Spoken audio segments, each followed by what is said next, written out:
La question est trop importante pour qu'elle se tranche à l'Élysée ou à la Chancellerie. Des propos signés Jean-Paul Garot. Il mène la fronde contre la suppression du juge d'instruction. Le député UMP de la Gironde est l'invité de ce journal. Ils sont près de 80, tous députés, certains proches de Nicolas Sarkozy, et ils sont contre la suppression du juge d'instruction. Jean-Paul Garot, bonsoir. Bonsoir. Vous êtes député UMP de la Gironde, magistrat de formation, le seul d'ailleurs à l'Assemblée nationale, et vous êtes aussi à la tête de cette fronde. Vous demandez à travailler en amont. Concrètement, ça veut dire quoi ? D'abord, ce n'est pas une fronde. Ça y ressemble beaucoup. Non, ce sont des députés qui veulent faire leur travail, et pas uniquement dans le cadre du débat d'un projet de loi, mais également en amont, parce que la réforme qui a été annoncée par le président de la République est évidemment lourde de conséquences. Il s'agit de la suppression potentielle des juges d'instruction, c'est-à-dire ceux qui sont en charge des enquêtes criminelles, donc les plus graves, et pour aller a priori vers un système à l'anglo-saxonne qui, système, n'est pas à l'abri de la critique. C'est un système qui est long, qui est coûteux, qui est inégalitaire. Donc moi, ce que je souhaite avec mes 80 collègues, c'est que nous puissions simplement travailler effectivement en amont dans le cadre d'une coproduction législative chère à Jean-François Copé d'ailleurs. Il l'a dit, qui m'a d'ailleurs donné un accord de principe sur déjà une mission à l'intérieur du groupe UMP. Mais je voudrais que ça soit au-delà et que opposition et majorité, nous puissions travailler comme nous l'avons fait à la commission des députés UMP effectivement qui ont signé votre réquisitoire. Quand même, vous n'avez pas l'impression de prêcher dans le désert parce que finalement, Nicolas Sarkozy fait un peu... ne répond pas. Non, le président de la République a le grand mérite de lancer un vrai débat.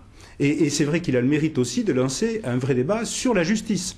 Parce qu'il faut... Là, vous êtes gentil et politiquement correct. Non, il faut une réforme de la justice. Et la vision que j'ai n'est pas une vision corporatiste, conservatrice. C'est pas parce que j'étais un ancien juge d'instruction que je ne veux pas que, effectivement, la situation évolue. Bien au contraire. Non, je crois tout simplement qu'en travaillant avant, nous gagnons, je dirais, en crédibilité. Nos concitoyens en sont d'accord. Et le corps judiciaire comprendrait mieux aussi la réforme. Alors restez avec nous Jean-Paul Garot, nous allons maintenant parler de la surpopulation carcérale. Depuis ce matin, les sénateurs discutent du projet de loi pénitentiaire.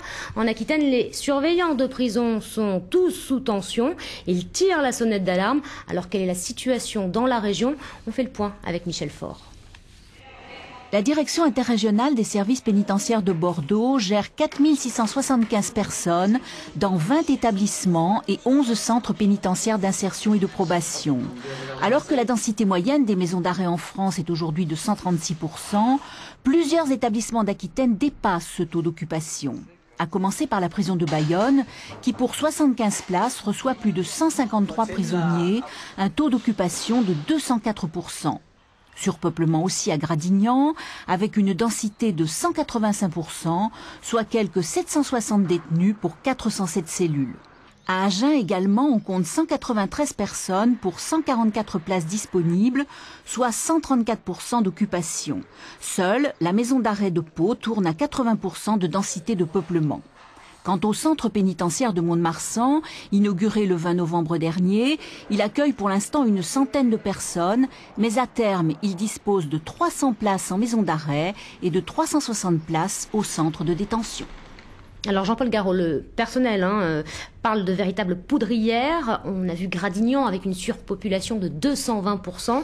Le gouvernement veut installer des alternatives à la détention provisoire. Est-ce que c'est bien? Est-ce que c'est pas bien? Votre avis? Oui, je suis aussi le rapporteur de la loi pénitentiaire, donc qui va venir à l'Assemblée.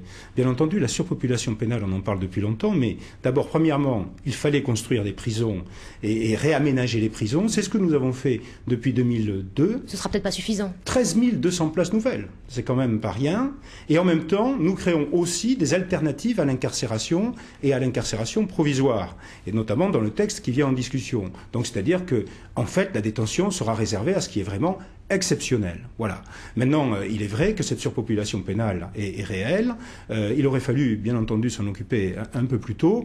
Les choses sont en l'état. Et maintenant, nous allons, évidemment, cette loi pénitentiaire a d'autres aspects aussi, sur les personnels de l'administration pénitentiaire. Parce qu'on parle de surpopulation pénale. On a bien raison, c'est très grave. Il faut aller vers l'encellulement individuel, mais il faut aussi parler de tous ceux qui travaillent dans les maisons d'arrêt et les centrales. Est-ce que vous entendez, écoutez, par exemple, les syndicats à Mont-de-Marsan, 40% qui montent au créneau pour dire attention, les mesures de sécurité ne sont pas en place. Bien sûr, et d'ailleurs j'entends actuellement tous les syndicats dans le cadre de la préparation de ce débat à l'Assemblée nationale. Et je les entends et je les connais parce qu'en même temps, je les connaissais lorsque j'étais magistrat et je sais très bien quelles sont leurs légitimes préoccupations.